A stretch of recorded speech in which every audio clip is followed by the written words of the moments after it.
Okay. Now, we also have an extreme value theorem analog. Remember, the extreme value theorem in Calc 1 said that if f is continuous on AB, then f has an absolute min and max. So an abs min slash max on AB. Okay. Oh, no, look. Now, in the multivariable case, we have a similar statement, except we don't have intervals in R2. We have to be a little bit more careful with that. So we let fy, or f, be a continuous function on a closed and bounded region R.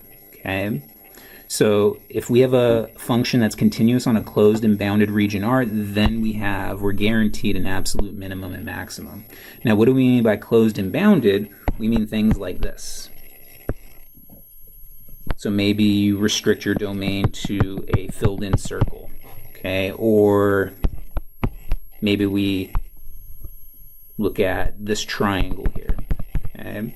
Now, closed means that it has a boundary. Well, bounded means it has a boundary, but closed means that you include the entire boundary. So things that would not be closed and bounded would be maybe something like this, an open circle. Or maybe a half plane, like this. This would not be closed and bounded, because in this case it wouldn't be bounded. Okay, so closed and bounded means, well, bounded means that you're not going off to infinity in any direction. Okay, and closed means that you include all the boundary points. Okay, so if we restrict our functions to a region like this, or this, then we're guaranteed an absolute minimum and maximum. Okay, now this is where we're going to see things get a little bit more complicated, but it's actually really awesome because we're going to be taking Calc 3 things and bringing them back to Calc 1, which again is a recurring theme in this course.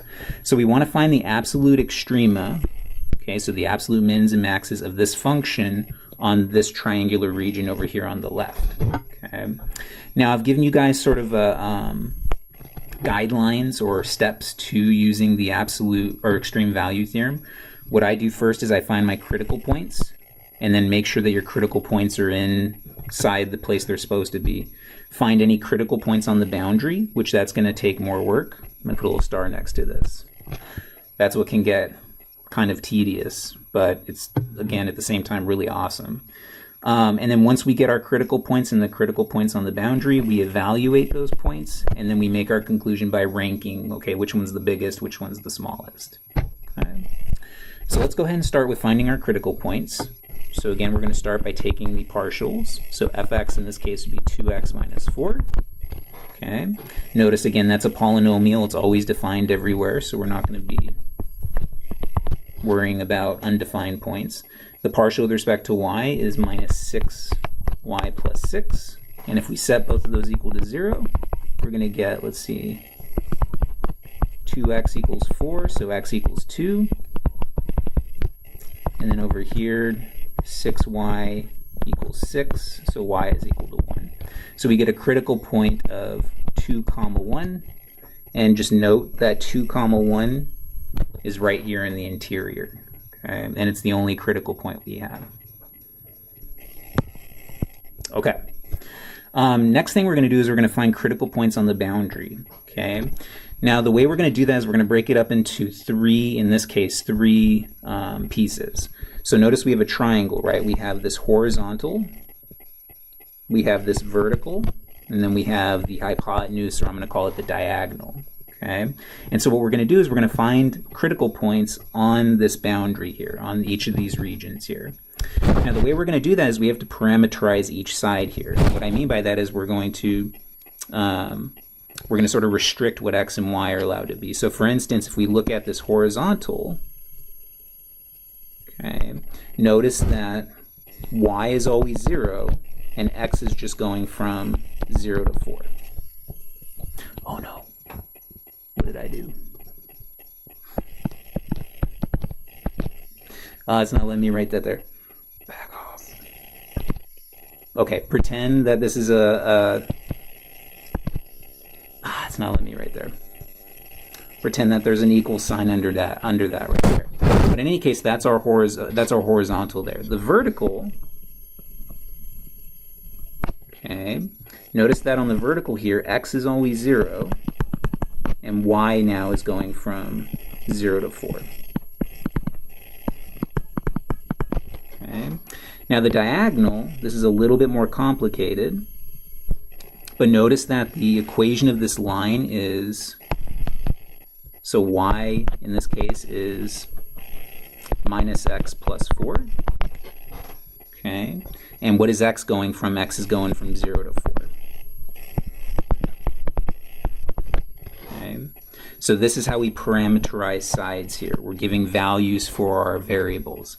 And in this case, in the diagonal, notice it's a little bit more complicated because this line here is a function of x and y. Okay. Or is a function of x in this case. Okay. So now that we've parameterized our boundary, what we're going to do is we're going to use the function and evaluate at all these points. Okay, and I'm going to show you how to do that. So let's look at the horizontal here. So remember the horizontal, y is 0 and x is going from 0 to 4. So if we substitute this into our function, we're going to get f of x 0 is equal to, so plug in 0 for y, we get x squared minus 4x. And remember, x is going from 0 to 4. So notice something awesome just happened. When we substituted y is equal to 0, notice we got a single variable function and a closed interval, which, remember, that allows us to use the extreme value theorem from Calc 1. Okay? So from Calc 1, remember how to use the extreme value theorem. We find all critical points. So we're going to take the derivative, set it equal to 0, and we'll get x is equal to 2 in this case. Okay?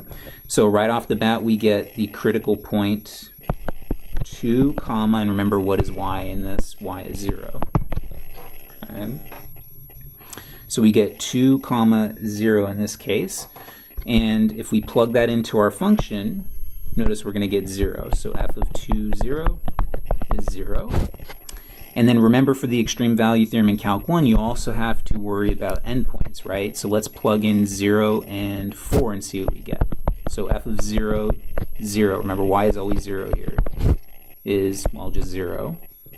And f of 4, comma 0 is going to be equal to, let's see, 4 squared minus 4 times 4, which is just 0. All right. So in this case, we may have a candidate for a minimum, possibly, because it's 0. But we'll have to see. We have to do some more investigation.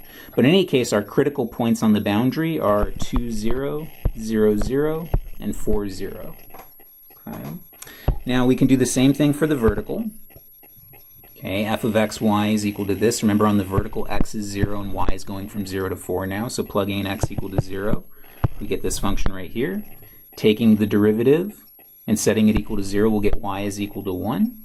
And then we'll get the critical points from the extreme value theorem, 0, 1, 0, 0, and 0, 4, with outputs 3, 0, and minus 24. And now if we look at this, we sort of have a candidate for a maximum and a minimum now, because 3 is the biggest we've seen so far, minus 24 is definitely the smallest. But we'll wait for our conclusions until the end of this. All right, let's look at that diagonal. So the diagonal, we let y equal minus x plus 4, and x was going from 0 to 4. So if we substitute that into our function, we're going to get this polynomial, which I simplified beforehand because it would have been a lot of arithmetic and stuff. But in any case, if we plug y equal to minus x plus 4 into our function, we get minus 2x squared plus 14x minus 24. So again, if we use the Calc 1 extreme value theorem for this function on 0 to 4, we're going to get one critical point, 14 over 4 and 1, 2. Now notice I'm only saying one critical point in this case because if we think about the diagonal, these 2 points here were already covered in the previous 2 cases, so I don't have to reinvent the wheel there. We're already good with that. Notice too, f of 14 over 4, comma 1/2, that's 1/2. Okay, now let's put everything together. Oops, conclusion. Okay. So from the original function, remember we got a critical point of 2, 1, which gives us an output of -1. From the horizontal, we got these 3 points. Oops. Here. And then from the vertical, we got this point right here. And then I forgot to add, but we also have this point here from the diagonal, 14/4, 1/2. But notice we got 1/2 there, which is definitely not going to be the biggest. Okay. So in any case, here's our critical points, here's our outputs, and now we're going to rank them. So what's the biggest that we see? Notice that the biggest we see is right here at 0, 1, so we have an absolute max at 0, 1 with value 3. Okay, what's the smallest number we see? Okay, it's -24, so we have an abs min at 0, 4 with value -24. Okay, and so that's the extreme value theorem for multivariable functions. And again, what I think is awesome about the extreme value theorem, yes, it is more work, but it is taking something and bringing it back down to Calc 1.